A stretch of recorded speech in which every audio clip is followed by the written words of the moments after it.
오늘 말씀의 제목은 성경이 응하였으니라는 제목으로 하나님의 말씀 보겠습니다. 앞에서도 얘기했지만 우리가 기도하는 내용과 그 내용이 응하여졌을 때는 얼마든지 이거 하나님이 해주셨어요라고 고백할 수 있어요. 그런데 우리의 기도 또는 우리의 기대와 전혀 정반대로 모든 상황들이 이루어질 때, 진행되어질 때 그것 또한 우리는 과연 고백할 수 있을까? 여러분들은 어떻게 생각하세요? 과연 나는 나의 삶 속에서 나의 뜻이 아니라 하나님의 뜻이 이루어지기를 위해서 기도하고 있는가? 그렇게 살아가고 있는가? 그렇게 좀 점검해 봤으면 좋겠습니다. 특별히 오늘 말씀 가운데 과연 내가 구하는 것, 내가 원하는 것은 하나님의 뜻과 얼마나 일치되고 있는가, 가까워지고 있는가 좀 봤으면 좋겠습니다. 사도행전 1장이 좀 길어요. 예. 그렇지만 오늘이 이제 사도행전 1장 오늘로서 좀 마무리를 지려고 합니다. 베드로는 유다를 생각하면서 어떤 마음을 가졌을까요? 가룟 유다입니다. 가룟 유다는 예수님을 배신하고 예수님을 팔고 그 다음에 자살하여 자기의 생을 마감했죠. 그런 유다를 보면서 베드로는 어떤 마음을 가졌을까요? 혹시 너 예수님 따라다닐 때부터 알아봤어. 너 네 인상을 봐도 딱 그냥 배신자 상이야. 뭐 이런 얘기를 생각을 했을까요? 그놈 참 못됐다. 뭐 이런 생각을 했을까요? 그래 잘 죽었다 라는 생각을 했을까요? 만약에 그렇게 생각을 했다면 베드로 자기 자신은 어떻고요? 자기는 3번이나 예수님을 부인하지 않았던가요? 부인한 사람이나 배신한 사람이나 거기 아닌가요? 이것을 전문 용어로 도찐개찐이라고 하죠. 자, 그럼 베드로가 가룟 유다보다 나은 것은 무언가요? 무엇이 그나마 가룟 유다보다 낫다라고 할 수 있을까요? 단지 자살하지 않은 것, 회개하고 돌아온 것. 그렇죠, 맞습니다. 물론 회개하고 돌아온 것은 매우 큰 의미가 있습니다. 그러나 하나님의 주권을 인정하는 우리에게 회개한 베드로를 그래서 회개해서 위대한 베드로가 되었다라고 하지 않습니다. 우리는 뭐라고 고백하냐면 하나님이 끝까지 베드로를 놓지 않으셨다. 하나님이 베드로를 놓지 않으셨기 때문에 베드로가 돌아올 수 있었다라고 고백하는 겁니다. 할렐루야. 이것은 하나님의 주권을 인정하는 거예요. 오늘 본문에서 베드로는 시편 말씀을 인용해서 유다는 자기의 길로 갔다라고 하고 있습니다. 유다가 간 자기의 길은 과연 어떤 길일까요? 그래서 시편을 살펴봐야 한다라는 거예요. 그런데 이 시편, 인용된 시편이 2편입니다. 2개의 시편을 인용하고 있는데 이 2가지의 시편을 인용된 시편을 보면 유다를 가리켜 계시된 말씀으로 보게 되면 유다를 매우 직설적이고 강하게 비판할 뿐만 아니라 아주 심할 정도로 이건 너무 심한 거 아니야 라고 싶을 정도로 저주하고 있다라는 것을 알게 돼요. 아니 베드로 자기나 유다나 뭘 그리 다르다고. 하지만 저는 베드로가 유다를 그런 마음으로 그런 생각으로 시편 말씀을 가지고 와서 인용한 것, 저주했다라고 생각하지는 않습니다. 그놈 참 잘 죽었다 이거 아니라고요. 일방적으로 미워하거나 비난했다라고 생각하지도 않습니다. 우리 실례로 이러잖아요. 너 성경이 이렇게 써 있는 거에 너 보면 넌 나쁜 놈이야. 너 하나님 말씀이 이렇게 하지 말라 그랬잖아. 이렇게 얘기하는 사람들이 있죠. 꼭 성경을 가지고 와서 남을 비판하는데, 비난하는데, 정죄하는데 쓰는 사람들이 있죠. 지금 베드로가 그런 의미로 가져온 것은 아니다라는 거예요. 도리어 베드로는 그렇게 비참한 최후를 맞이한 유다에 대해서 매우 안타까워하지 않았을까라는 생각이에요. 왜냐면요, 그들이 예수님을 3년간 따라다녔단 말이에요. 당시에 이 제자로서 선생을 따라다닌 이 교육의 시간들은 같이 먹고 자고 동거동락한 시간들이었단 말이에요. 단지 3년이 아니라 이거는 정말 오랫동안 함께한 어떤 한 식구처럼 생각될 수 있는 기간이다. 그럼에도 이렇게 베드로가 유다에 대해서 냉정할 정도로 애도의 시간도 갖지 않고 아주 객관적인 뭐라 그럴까요? 아주 객관적인 스탠스를 가지고 그의 최후를, 그리고 그가 유다가 갖고 있던 그 직분을 다른 사도로 대체해야 된다라고 강력하게 말할 수 있었던 이유가 바로 이 시편에 있다라고 생각하는 겁니다. 그래서 더욱 우리는 베드로는 이 시편 69편과 109편 이 두 시편을 인용했는데 이 두 시편을 인용할 필요가 있지 않았겠나라고 생각하는 거예요. 자, 오늘 본문 20절 말씀에 보면 이렇게 되어 있습니다. 시편에 기록하였으되 그의 거처를 황폐하게 하시며 거기 거주하는 자가 없게 하소서 하였고 또 일렀으되 그의 직분을 타인이 취하게 하소서 하였도다 라고 말씀하고 있습니다. 이 앞에 말씀은 시편 69편, 뒤에 인용된 말씀은 시편 109편을 인용하고 있습니다.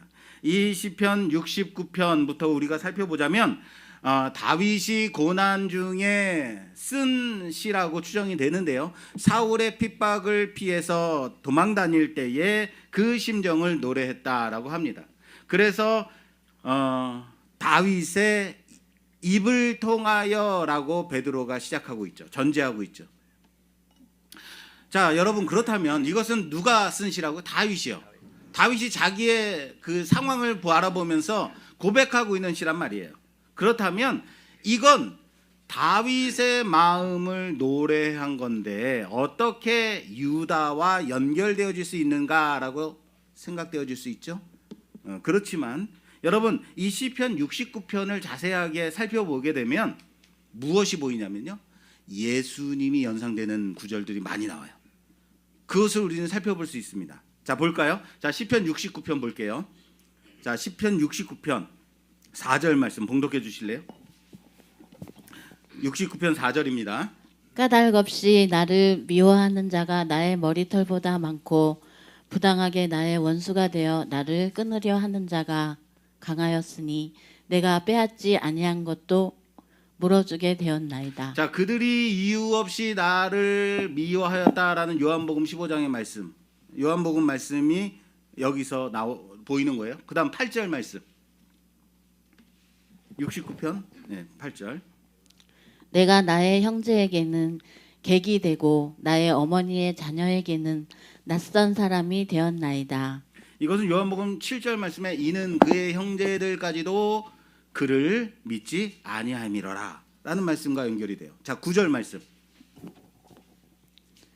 주의 집을 위하는 열성이 나를 삼키고 주를 비방하는 비방이 내게 미쳤나이다. 자, 이 말씀은 예수님이 성전을 정결케 하실 때 제자들이 이 말씀을 떠올렸다라고 했죠. 예수님이 성전을 정결할 때 주의 전을 사모하는 그 열성 나오죠. 다음 20절.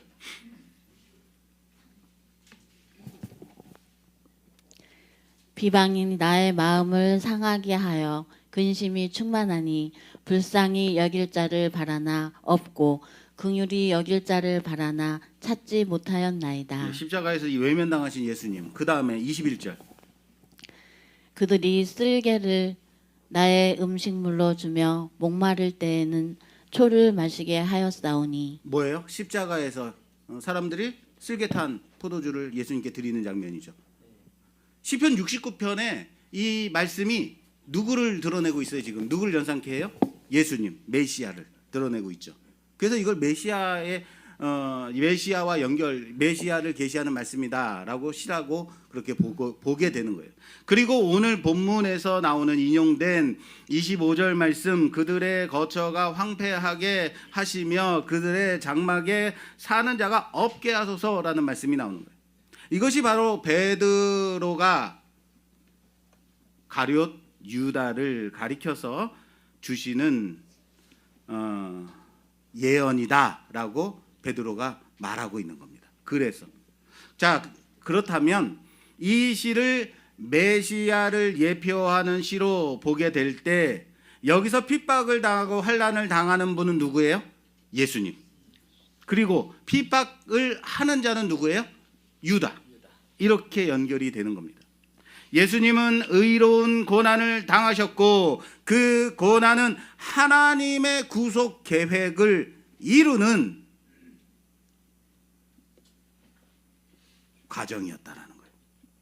그리고 유다의 배신은 하나님께서 주권적으로 이루신 그 구속의 역사 속에서 그가 황폐케 됨을 예언하고 있다.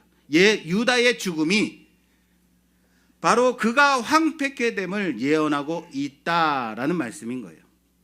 그리고 시편 69편은 마무리가 어떻게 되냐면요. 69편 29절에서 말씀 보여주세요. 29절에서 31절까지 봉독해 주시겠어요? 네.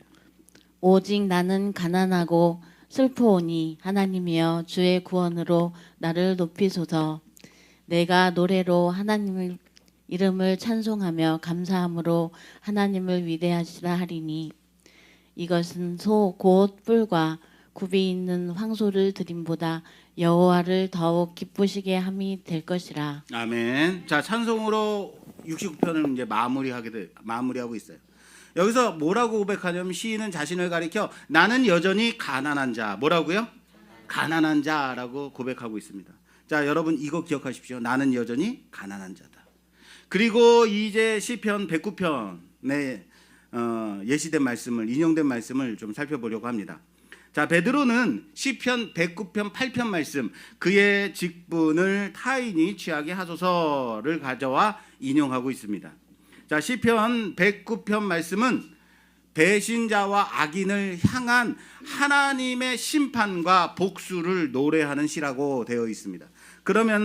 그러면서 유다의 직분이 다른 사도로 옮겨짐을 나타내는 용도로 베드로가 사용하고 있어요.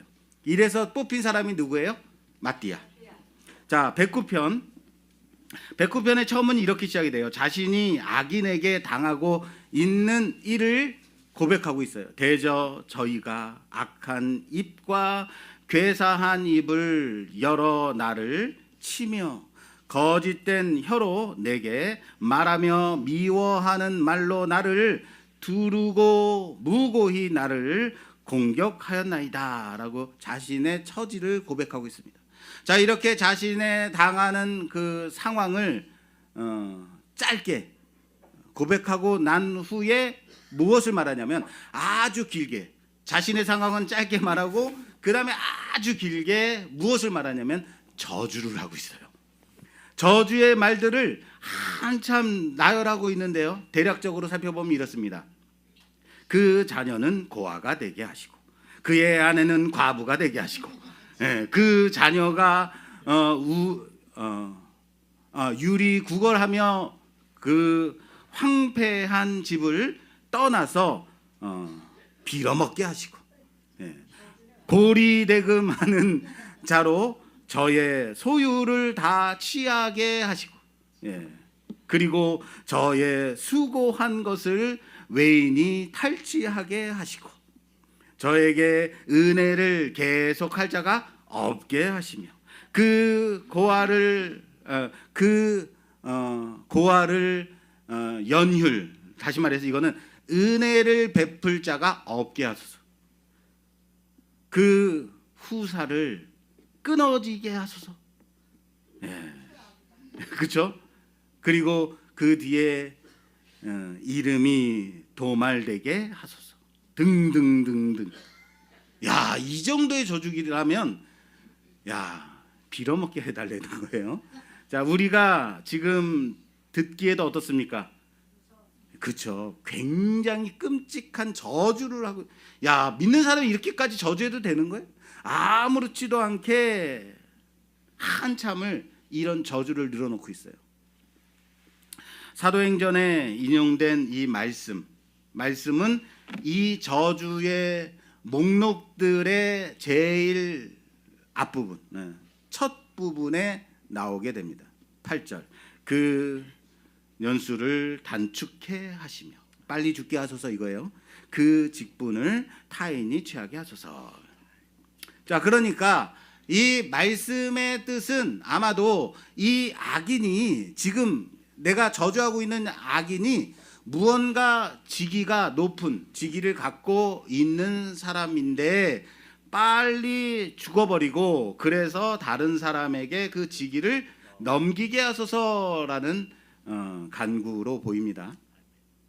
자, 앞에 이제 저주들이 있잖아요. 고아나 재산, 아내 다 과부되게 하시고, 이런 대한 많은 저주들은 이 악인이 죽고 난 후에 그의 집, 죽고 났는데 그 뒤에도 이 마음이 안 풀렸는지, 시인의 마음이 안 풀렸는지 그 집과 그 자녀들 자손들에게까지 그냥 천대까지 그 저주가 미칠 저주들처럼 보여요. 자, 이 저주들 뒤에 시인은 다시 자신의 불쌍함을 말한 후에 나는 가난하고 궁핍하여 중심이 상함이니이다.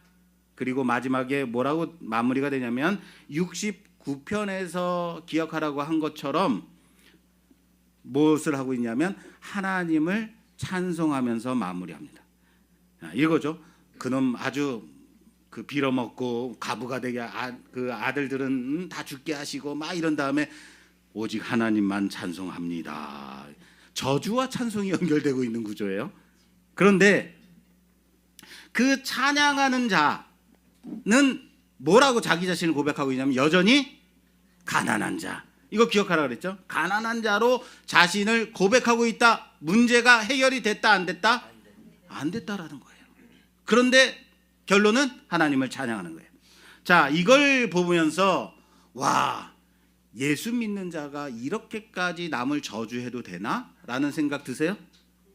들 수 있죠, 그죠? 그런데 아니라고 하지 좀 말아주세요. 그럼 나만 나쁜 놈 되는 거야. 그래도 이렇게까지 저주해도 되나? 그런데요, 여러분, 그래도 된다면요, 어떻게 할래요? 아니, 그렇게 저주하는 게 마땅하다라고 얘기한다면요, 이 시가 드러내고자 하는 그 중심 메시지를 그래서 이해해야 되는 거예요. 이 시인이 저주하는 바가 무엇인가를 우리가 이해해야 이 시를 우리가 알 수 있는 거예요. 그러니까 여러분들 바깥에 나가서 야, 말씀에 이렇게 저주하라 그랬어 하고 막 남을 저주하면 된다 안 된다? 안 된다. 예. 분명히 우리가 시편을 읽으며 알아야 하는 것이 무엇이냐면 시편에서 사용하는 악인, 뭐요? 악인. 이 악인에 대한 표현은 주관적이거나 내 감정적으로 사용하는 용어가 아니다라는 거예요. 악인이라고 말할 때 그것은 내 중심적으로 사용하는 용어가 아니다. 무슨 말이냐면 누군가를 미워할 때 너는 참 나쁜 놈이야 라고 말하죠. 넌 참 악하다라는 그 말에는 무엇이 담아져 있냐면 나의 감정이 들어있어요. 내 감정으로 그렇게 말하는 거잖아요. 객관적으로 그가 악한인지 선인인지 판단한 게 아니라 누구의 감정이 비춰서? 내 감정이요.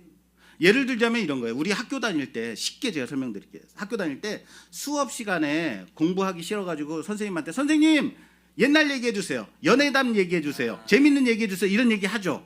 그러면 선생님이 그래 오늘 내가 내 연애담을 하나 얘기해 줄게 하는데 어떤 학생이 딱 손들어 선생님 공부하죠. 와, 그렇죠. 바로 이 반응이에요. 와, 이런 예를 보면서 우린 뭐라고 하냐면 참 재수 없다.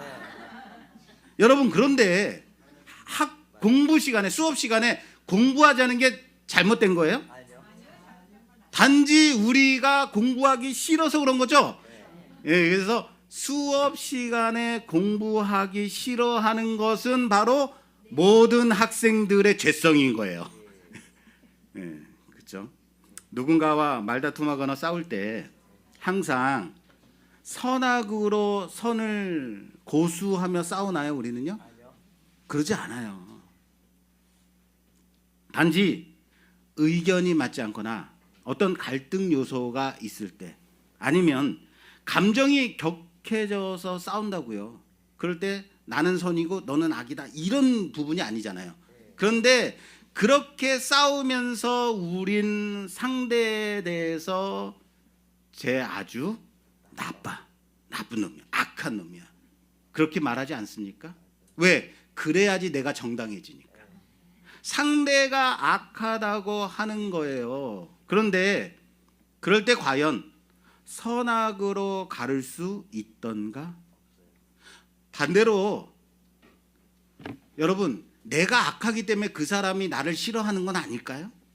내가 잘못됐기 때문에 그 사람과 의견 충돌이 있는 것은 아닐까요? 내 중심적 판단일 뿐이다라는 얘기예요. 나는 선이고 상대는 악, 내 중심적이죠. 그런데 반대로 생각하자면 내가 악하기 때문에 상대가 나를 미워하고 싫어할 수 있다라는 거예요. 제가 지금보다 좀 많이 젊을 때 툭하면 길에서 다른 사람과 시비가 붙을 때가 많았어요. 제가 좀 격할 때가 많거든요. 그렇죠? 믿겨지지 않죠. 네, 맞아요. 지금 보면 인자하고, 아니 이 반응이 뭡니까? 자, 그러면 제가 막 사람들하고 부딪혀가지고 이렇게 충돌이 있거나 이제 싸우려고 막 들이대고 그러면 꼭 아내는 자기가 내 앞을 막아서면서 상대에게 미워합니다. 미워지네 막 미안합니다 하고 사과하고, 이 사람이 눈이 안 보여서 그래요 막 이렇게 내 앞을 가로막고 막 미안하다고 자기가 사과해요. 내가 옳다고 생각되어질 때까지도, 그때도 그렇게 나를 막아서고 상대에게 미안하다 그래요. 그럴 때 저는 더 화가 나더라고요. 내가 뭘 잘못했다고 막. 저는 이제 아내에게 그래서 이런 말을 해요. 나는 말이야, 당신이 누군가하고 시비가 붙을 때 당신의 옳고 그름을 떠나서 나는 무조건 당신 편 들 거야. 멋지죠? 아주 저 이런 멋진 말을 하는 사람이에요. 문제가 뭐냐면요, 아내는 다른 사람과 시비가 붙질 않아서 이 멋진 모습을 보여줄 기회가 없는 거예요. 그게 문제인 거예요, 단지. 네. 하나님께 기도할 때 우리의 대부분의 간구가 무엇입니까? 이런 거 아니던가요? 나를 괴롭히는 저 나쁜 놈을 빨리 잡아가 주세요. 천벌받게 해주세요. 나는 잘 되고 쟤는 못 되게 해주세요. 뭐 이런 거 아닌가요? 왜 아멘이 안 나와요? 저만 그래요. 성경에서 악, 특히 시편에서 악이라고 하는 말은요, 이런 내 중심적인 악이 아니에요. 하나님의 선에 비추어 볼 때 어긋났기 때문에 악인 거예요. 성경에서 말하는 죄라는 단어가 뭡니까? 그렇죠. 관역에서 빗나가다는. 화살을 쐈어요. 쐈는데 관역을 맞추지 못하고 다른 데로 빗나갔을 때 그것을 죄라고 한다고요. 잘못 쏜 건데요? 실수한 건 아니요. 그것은 뭐예요? 죄인 거예요. 관역을 맞추지 못했기 때문에. 하나님의 선에 비추어 볼 때 어긋난 것, 빗나간 것, 그것을 뭐라고 한다? 죄라고 한다. 악이라고 한다. 그러므로 시편에서 등장하는 대적들을 향하여 시인이 복수해달라고 요구할 수 있는 이유가 그들이 하나님을 대적하는 자들이기 때문이에요. 다시 말해, 시편에서 이 대적자들은 하나님의 공의에 어긋난 자들. 뭐라고요? 공의에 어긋난 자들. 따라서 시편이 요구하는 것이 내가 기분이 나쁘기 때문에 저 녀석을 죽여주세요가 아니라는 거예요. 저주해 주세요가 아니라는 거예요. 하나님을 능멸한 자들에게 합당한 심판을 내려주시옵소서. 하나님의 구원의 계획을 막아서는 하나님의 은혜를 거절하는 저들을 심판해달라라는 겁니다. 그래서 다음과 같은 결론이 가능하게 되는 겁니다. 첫째, 하나님의 갚으심은, 하나님의 복수하심은 우리의 감정과는 상관이 있다 없다? 없다. 의로우시다. 우리의 판단과 상관없이 하나님은 항상 의로우시다. 따라서 합시다. 하나님은 항상 의로우시다. 한 신학자가 이것을 가리켜서 이런 식으로 표현했습니다. 우리는 보복을 증오, 복수심, 잔인함 등과 같이 직관적으로 연관시킨다. 그러나 하나님의 복수는 증오와 격정과 원한의 맥락에서 시행되지 않는다. 언약의 맥락에서 시행된다. 무엇으로 시행된다고요? 언약으로 시행된다. 자, 둘째, 무엇을 알 수 있냐면, 그래서 시편 기자가 구하는 하나님의 저주는 하나님의 언약에 맞서는 악인에 대해 하나님이 갚으시고 하나님의 언약과 의가 이루어지기를 위한 간구라는 겁니다. 그래서 저주가 가능한 거예요. 시편 기자는 자신이 가진 이 증오의 감정으로 보복을 구하고 있는 것이 아니라는 겁니다. 하나님의 언약이 이루어질 수 있도록 맡기는 거예요. 하나님께 맡기고 있다. 이것을 알아야 됩니다. 그래서 시편 기자는 절대 결코 자기가 직접 복수하지 않습니다. 오롯이 복수를 누구에게 맡긴다? 하나님께 맡기고 바라봅니다. 그러므로 시편을 읽을 때에 우리는 지나치게 나의 죄성을 투영해서, 그래서 이 시편 기자가 지금 단순하게 내가 싫어하는 사람을 저주하는 시로 보면 된다, 안 된다? 안 된다라는 겁니다. 만약 내 원수를 죽이는 것이 목적이라면 시편 기자는 다른 뭐라 그러죠? 그 돈 주고 사람 죽이는 사람들, 청부 살인업자, 이런 사람 고용하면 되는 거예요. 하나님께 간구할 필요가 없는 거예요. 그것이 의라고 생각이 된다면, 그렇죠. 그렇게 하면 되는 겁니다. 예. 자, 이 시편을 쓴 다윗의 관점에서 한번 시편을 한번 좀 살펴보려고 합니다. 다윗의 상황으로 한번 가볼게요. 이제는요. 다윗은 자신을 시기하여서 죽이려고 하는 사울 왕을 피해서 도망 다니고 있습니다. 그러다가 극적으로 그를 시해할 수 있는 절호의 찬스를 맞이하게 됩니다. 다윗과 그를 추종하는 무리들이 숨어 있는 굴로 사울 왕이 들어옵니다. 왜? 볼일 보려고 들어요. 우리 볼일 볼 때 갑자기 누가 뒤에서 때리면 막을 수 있어요, 없어요?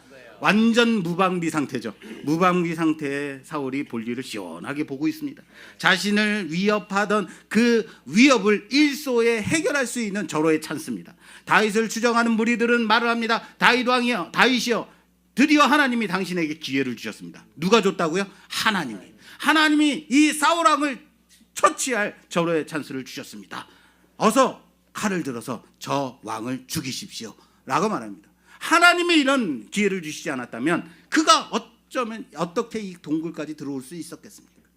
그러나 다윗은 어떻게 하나님이 세운 왕을 내 손으로 시해할 수 있겠느냐? 그리고는 그의 옷자락만을 살짝 베고 사울이 그 굴을 나가기를 기다립니다. 자, 찾아볼게요. 사무엘상 24장 9절에서 12절까지 13절까지 봉독해 주세요. 9절에서 13절 말씀.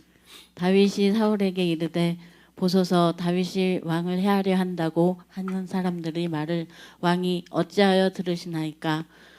오늘 여호와께서 굴에서 왕을 내 손에 넘기신 것을 왕이 아셨을 것이니이다. 어떤 사람이 나를 권하여 왕을 죽이라 하였으나 내가 왕을 아껴 말하기를 나는 내 손을 들어 내 주를 해하지 아니하리니 그는 여호와의 기름 부음을 받은 자이기 때문이라 하였나이다. 내 아버지여 보소서 내 손에 있는 왕의 옷자락을 보소서. 내가 왕을 죽이지 아니하고 겉옷자락만 베었은즉 내 손에 악이나 죄가가 없는 줄을 오늘 아실지니이다. 왕은 내 생명을 찾아 해하려 하시나 나는 왕에게 범죄한 일이 없나이다. 여호와께서는 나와 왕 사이를 판단하사 여호와께서 나를 위하여 왕에게 보복하시려니와 내 손으로는 왕을 해하지 않겠나이다. 아멘. 자, 다윗이 자신에게 닥친 그 위협을, 자기를 죽이려고 하는 자를 없애는 것이 목적이 아니었다. 만약에 그것이 목적이었다면 그냥 사울 왕만을 죽이면 끝나는 것이죠.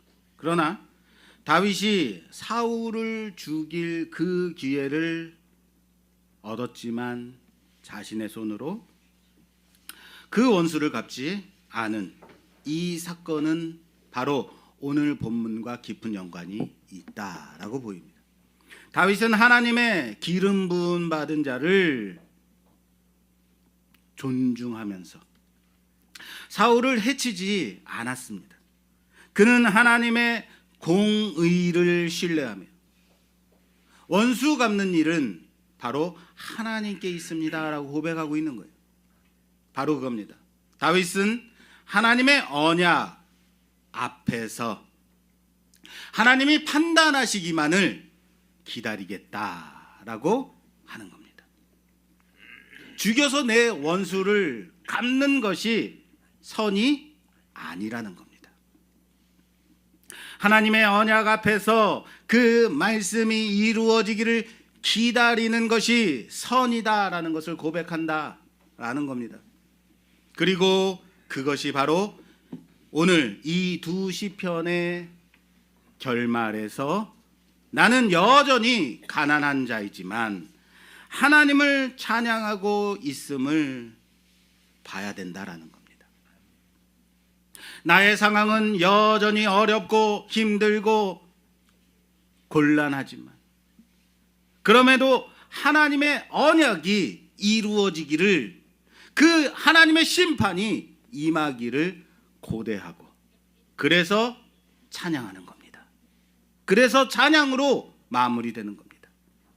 나의 상황이 나아지고 좋아지지 않는다 할지라도 상관없이 이 하나님의 말씀이, 하나님의 언약이 이루어지기를 찬양하는 바로 그 이유인 것입니다. 무슨 말인지 이해되십니까? 그래서 오늘 베드로가 유다에 대해서 이 두 시편을 인용해서 그의 말로가 어떻게 되었는지를, 그의 자리를 대신해서 새로운 사도를 채워야 함을 객관적으로 인용해서 말하고 있는 겁니다. 다시 말할까요?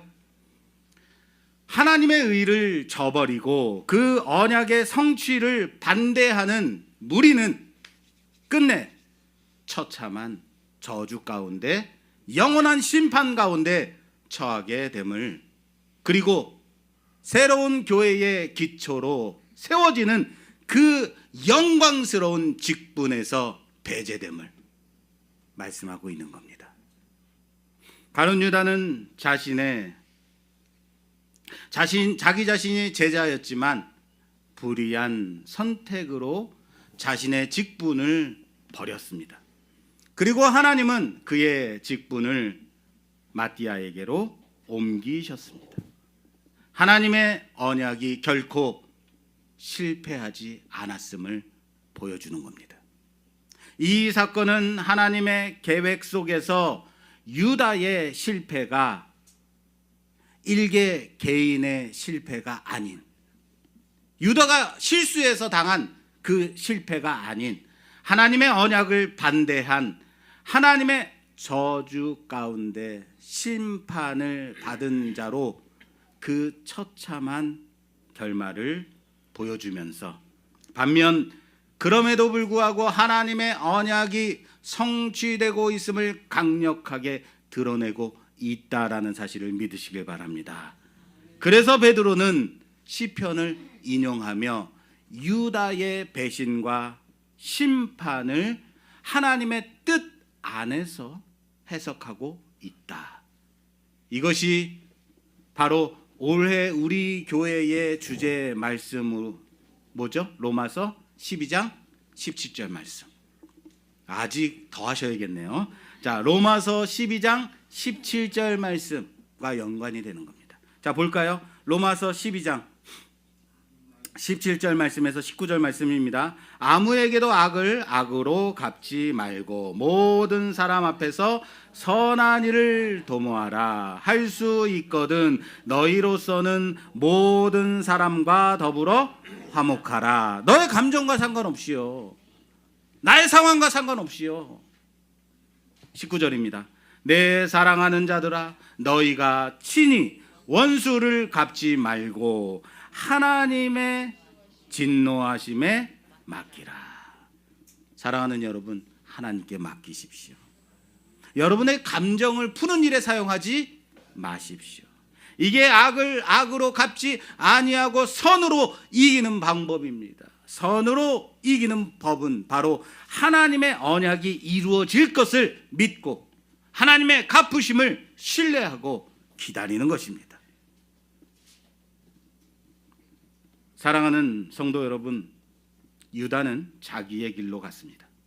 그는 예수님의 제자였지만 결국 자신의 탐욕과 불신앙으로 직분을 버렸습니다. 그러나 유다의 실패조차 하나님의 말씀과 계획을 방해할 수 없었습니다. 오히려 그의 배신은 하나님의 언약이 성취되는 과정 속에서 하나님이 사용하셨습니다. 시편 69편의 다윗을 한번 생각해 보십시오. 그는 억울함과 고난 속에서도 이렇게 고백하고 있습니다. 나는 가난하고 슬프오니 하나님이여 주의 구원으로 나를 높이소서. 내가 노래하며 하나님의 이름을 찬송하며 감사함으로 하나님을 위대하시다 하리니. 이 말씀을 보면서 다윗은 자신의 상황이 나아지지 않았음에도 자신의 상황과 상관없이 하나님을 찬양한 것이다. 그는 여전히 고난 가운데 있었지만 하나님의 구원이 반드시 이루어질 것을 확신하고 신뢰 속에서 찬양했다라는 사실을 믿으시길 바랍니다. 우리의 현실이 어떻습니까? 여전히 힘드시죠? 고난 가운데 있죠? 여전히 어렵죠? 아프죠? 여전히 가난 속에 있지만 하나님의 말씀이 성취되고 있다라는 사실이 우리의 찬양의 이유가 되기를 주님의 이름으로 부탁합니다. 우리의 상황이 아닙니다. 하나님의 구원이 우리의 찬양의 이유가 돼야 된다는 사실을 믿으시기 바랍니다. 우리는 어떻습니까? 지금 베드로의 길, 회개의 길로 가고 있습니까? 유다의 길로 가고 있습니까? 과연 나는 억울함과 분노 속에서도 이런 감정을 느낄 때 하나님의 공의에 맡기고 있는가 점검하는 우리 모두가 되기를 바랍니다. 사랑하는 여러분, 여전히 가난한 자의 모습으로 여전히 답답한 현실 속에서도 하나님이 반드시 구원을 이루실 것을 신뢰하십시오. 그리고 찬양하십시오. 나는 가난하지만 찬양합니다. 따라서 할까요? 나는 가난하지만 하나님을 찬양합니다. 왜요? 왜요? 나를 통하여 하나님의 언약이, 성경의 말씀이 응할 것을 바라보기 때문입니다. 그 말씀이 성취되어질 것을, 하나님의 공의가, 하나님의 의가, 하나님의 말씀이 이루어질 것을 믿기 때문입니다. 그것을 확신하십시오. 그래서 찬양하는 겁니다. 이 고백이 우리의 삶 가운데, 우리의 삶의 태도를 바꾸고 자세를 바꾸고 하나님의 영광을 드러내는 도구로 쓰임받는 우리 모두가 되기를 주님의 이름으로 축원합니다. 하나님의 약속을 붙들고 그분의 언약이 이루어짐을 찬양하며 나아가는 우리 말씀께 모든 성도들 되기를 주님의 이름으로 축원합니다. 축원합니다.